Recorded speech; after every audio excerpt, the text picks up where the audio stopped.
un médico especialista en esta área novedosa de la medicina. Está con nosotros el doctor Antonio Noguera Tejedor, subdirector médico del Centro de Cuidados Laguna de Madrid, un centro especializado en cuidados paliativos, en este tipo de atención. Ahora nos va a contar un poco en qué consiste. Doctor Noguera, muy buenas noches. Buenas noches, Pepe, buenas noches, Jesús. Es siempre una gran alegría estar con vosotros, ¿no? Estar aquí entre amigos. Muchas gracias por estar en Entorno a la Vida, en este programa monográfico que queremos dedicar a lo que es hoy por hoy ya el centro de tu actividad y de tu actividad clínica y de tu actividad investigadora, los cuidados paliativos. Yo quería preguntarte antes que nada que sitúes a nuestros oyentes en el concepto, en qué es esto de los cuidados paliativos, cuál es su origen, porque es curioso también te he escuchado alguna conferencia en el máster de bioética de la Rey Juan Carlos que diste una conferencia recientemente. Te he escuchado el origen de los cuidados paliativos en esos hospices británicos con los que la medicina iniciaba una nueva trayectoria, la del cuidado al final de la vida. Cuéntanos un poco en qué consiste los cuidados paliativos y cuál es su origen. Los cuidados paliativos, definidos de una forma sencilla, a mí me gusta decir que son cuidados excelentes al final de la vida. Es, resumiendo, poner toda la ciencia médica y toda la humanidad de la que somos capaces al cuidado de alguien que nos está dejando. Y además, pues precisamente cuando alguien fallece suele ser un momento muy importante en su vida. ¿Por qué? Porque normalmente tiene que ser capaz de cerrar todo lo que ha significado para él su vida. Y además, en esos momentos, yo digo siempre, hay veces que te dicen, bueno, pero si desgraciadamente la gran parte de tus pacientes van a fallecer, pero bueno, mientras yo les trato están vivos. Y siempre hay vida hasta el último momento. Y siempre podemos disfrutar y pasar buenos ratos con nuestros seres queridos hasta el último momento. Los cuidados paliativos, como volviendo a la pregunta que me has dicho, la verdad es que los cuidados paliativos modernos, porque a mí me gustaría, perdonar, no quiero enrollarme demasiado y no ser demasiado pesado, pero realmente hasta la era antibiótica y del desarrollo de la cirugía, todos los médicos estaban perfectamente entrenados y se les enseñaba perfectamente el cuidado al final de la vida. O sea, que formaba parte de la formación de cualquier médico en los últimos siglos. Era normal que tuviera la idea de que hay que curar, pero si no se puede curar, quizá acompañar y paliar. Y paliar siempre. Y cuidar, ¿no? Aunque ahora parece que es una palabra que se ha quedado mucho, pero que también nuestras compañeras enfermeras lo hacen de maravilla, ¿no? Pero todo profesional sanitario tiene que saber cuidar. En ese momento, pues desgraciadamente, pues la esperanza de vida, y estamos hablando también de Europa, era en torno a los 40 años. Desgraciadamente las infecciones no se podían curar, las cirugías no se podían realizar, y era algo con lo que convivíamos de forma cotidiana, ¿no? De repente llega la revolución de la era antibiótica y años 50 más o menos. Del pasado siglo. Y la cirugía. Y eso hace que hubiera un periodo de 40 años en el que parecía que la gente no se moría. ¿Por qué? Porque habíamos conseguido resolver la mayor parte de los motivos por los que la gente fallecía. De repente nos encontramos con que aparece por cambio epidemiológico las enfermedades crónicas y entre ellas para destacar el cáncer, porque es la especialmente más complicada desde un punto de vista que provoca síntomas y mayor malestar en los pacientes, y nos hemos quedado sin formación y sin ser capaces de dar respuesta a esa nueva situación, porque es como si nos hubiéramos olvidado. La muerte siempre ha sido algo muy duro y se transforma en un tabú del que nadie quiere hablar. Un tabú, algo de lo que no se habla. De lo que no se habla y que nadie quiere resolver. Como vulgarmente decimos siempre, nadie se atreve a coger el toro por los cuernos. Y en los años 60 aparece una pionera, una visionaria, que es una mujer inglesa que se llamaba Cicely Saunders. Esta mujer se da cuenta, siendo enfermera voluntaria durante la Segunda Guerra Mundial, de las necesidades de los cuidados de las personas, ¿no? En un momento dado tiene que dejar de ser enfermera por unos problemas de espalda y como ve que todas las enfermedades producen un daño vital muy grande, se hace trabajadora social. Y en cierto punto de su vida, cuando se da cuenta que hay que desarrollar algo específico para el cuidado al final de la vida, le dicen, o te haces médico o no te va a hacer caso nadie. Claro, ella era enfermera. Ella era enfermera y trabajadora social. Y con más de 40 años se va a estudiar medicina. Estudia medicina y empieza a tratar y a cuidar pacientes al final de la vida. Y empieza a desarrollar investigación sobre cómo aplicar toda la ciencia médica, como decíamos al principio, al cuidado al final de la vida.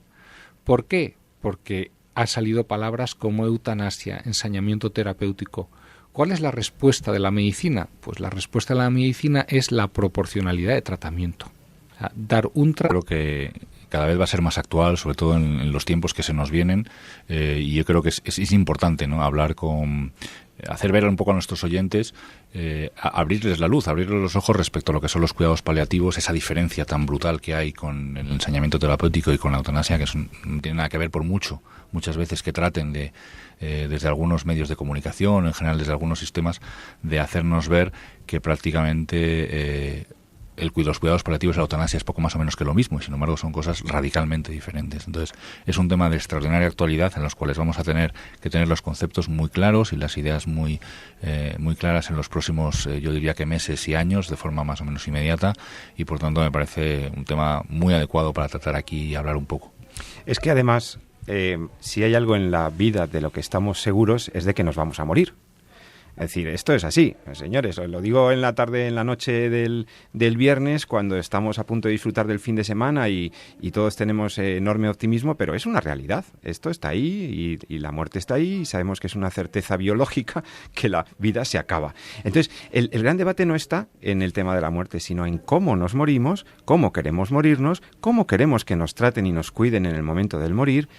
Que esa muerte sea digna, ¿qué significa que una muerte sea digna? ¿Cómo podría haber muertes dignas si no hay vidas dignas, desde luego? Pero sí queremos hablar de lo que significa morir dignamente, queremos hablar y clarificar cuál es la dignidad que tiene todo paciente, cuáles son las obligaciones de los médicos en esos momentos finales de la vida, qué es lo que se debe hacer y lo que no, porque en el fondo todos queremos, Jesús, que nos cuiden, que nos quiten el dolor, que nos acompañen, y eso es una muerte digna probablemente, una muerte debidamente atendido, una muerte en unas condiciones razonables de quietud, de haber podido, en la medida de lo posible, hacer las paces con el mundo y con la historia propia y con la propia biografía y con Dios. Y en ese sentido, pues la verdad es que como ahora nos morimos en los hospitales o en centros médicos, pues es muy importante quien nos acompañe en esos momentos.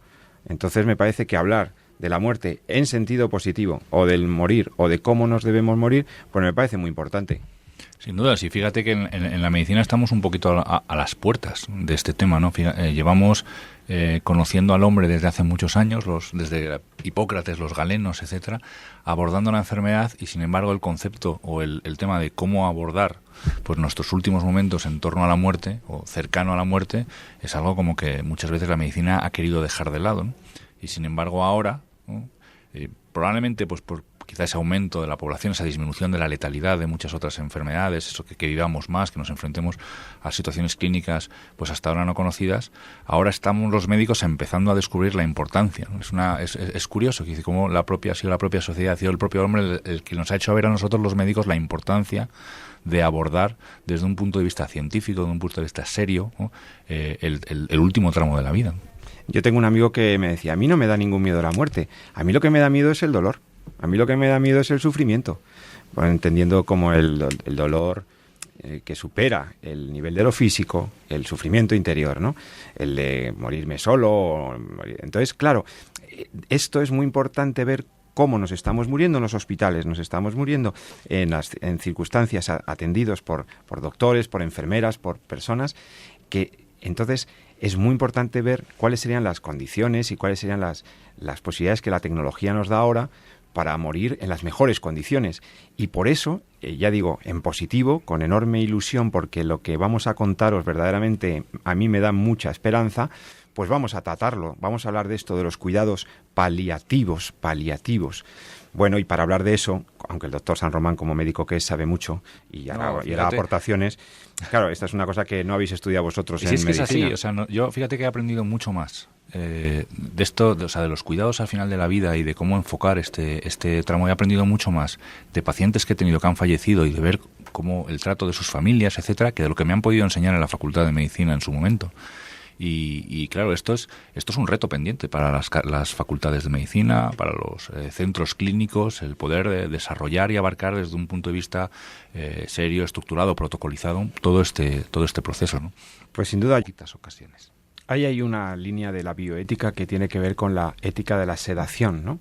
Esto de sedar, doctores, ustedes tienen protocolos, ustedes que nos dé tranquilidad que realmente la sedación es una línea de actuación que corresponde está indicada en ciertas situaciones, pero que ustedes no van sedando a la gente y le pegan un chute así como así, sino que eso está protocolizado, ustedes actúan con un rigor y con un cuidado y por otra parte la sedación puede ser muy necesaria porque hay situaciones en las que verdaderamente los síntomas no se pueden ya controlar más y es lo que hay que hacer. Y muchas veces se demoniza la sedación, pues dice, no, es que, claro, lo sedaron y tal. No, hombre, es que mire ustedes que a veces hay que sedar, ¿no?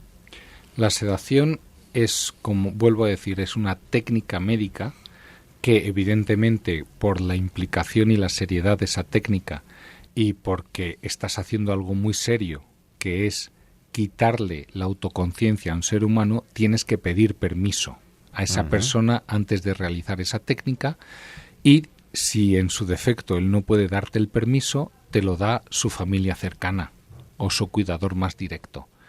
Pero es lo que nosotros llamamos la técnica final cuando nos encontramos ante un síntoma refractario. Un síntoma refractario es un síntoma médico que, a pesar de haber puesto todo lo que la medicina en ese momento nos da para poder controlarlo, sigue sin estar controlado. Entonces, en ese momento se utiliza esta técnica médica, lo vuelvo a repetir, la sedación. Porque sedación no es eutanasia, que muchas veces aclarar esto. Está claro ahí. Muchas veces se intenta crear confusión en la opinión pública para hacer creer que es lo mismo y no es lo mismo. Una persona normalmente fallece sedada. El proceso de muerte natural es que perdemos la autoconciencia, nos vamos quedando relajados y nos vamos. O sea que al final, en el final del momento, el final de la vida, normalmente estamos sedados de manera natural. El organismo suspende ahí ciertas... Normalmente el organismo, salvo casos muy excepcionales, pero que normalmente suelen ser buenos, en los que esa persona mantiene el contacto hasta el último momento, pero resumiendo mucho, pues sube por el fallo del riñón la urea, también aparecen alteraciones hepáticas y todas esas sustancias actúan como un sedante natural del cerebro. Y de forma natural nos vamos. Y normalmente ese proceso dura de 2 a 3 días. Cuando un médico tiene que aplicar una sedación por síntoma refractario, lo que hacemos es poner ese proceso natural del organismo otra vez en su línea natural. Y por lo tanto, cuando hay que sedar a alguien al final de la vida, normalmente la supervivencia es de eso, 2-3 días. Lo que hacemos es que el proceso natural de morir vuelva a su propio cauce. Y evidentemente desde un punto de vista ético, aunque estoy aquí con 2 expertos, pues es evidente también hay una clara diferencia de intención y método. ¿Por qué? Porque cuando tú sedas, tu intención es que una persona se quede dormida y deje de sufrir. Cuando provocas una eutanasia, tu intención es matar a esa persona. Y cuando sedas, tú utilizas un protocolo técnico que además la Organización Médica Colegial, de la mano de la Sociedad Española de Cuidados Paliativos, lo publicó el año pasado y está disponible para todos los médicos. Utilizas una técnica adecuada, siguiendo un proceso lógico según el síntoma por el que es necesario sedar y según pues las medicaciones que tengas que emplear. Sí, no, yo solo quería resaltar un poco lo que comentaba el doctor Noguera, la importancia de la intención que te mueve. No del resultado final, sino de la intención que te mueve, que es clave a la hora de diferenciar algunas cuestiones referentes a los cuidados paliativos y la eutanasia, ¿no? La eutanasia es, pues eso, cualquier acto, conocido bien por acción o bien por omisión, que aunque fuera por buenas intenciones, o movido mejor por un elemento compasivo, como puede ser pues mitigar el sufrimiento, tu intención es directamente acabar con la vida del paciente. Que no es lo que está contando el doctor Noguera, lo que está contando el Noguera es otra cosa, es que el hecho de tratar de mitigar un síntoma, de mitigar un dolor, de mitigar un síntoma refractario, pues lleva como consecuencia secundaria el hecho de que la vida del paciente se pueda acortar en un momento dado. Y ahí es clave, porque eso a veces hace que los medios de comunicación nos ofrezcan una similitud precisamente entre la sedación, la eutanasia u otros aspectos de los cuidados paliativos, que parece que si uno está en contra de la eutanasia está también en contra de los cuidados paliativos, y eso está muy lejos, ¿no?, de la realidad. Entonces, en ese sentido, hay que estar muy tranquilos. Es decir, los cuidados paliativos es algo que es éticamente muy deseable, no es que haya falta de ética ahí, sino que es éticamente deseable, es muy humano, y lo que nosotros hacemos, lo que uno hace desde la perspectiva de los cuidados éticos es precisamente humanizar ese final de la vida, no buscar deliberadamente la muerte del paciente, sino humanizar el final de la vida, ¿no?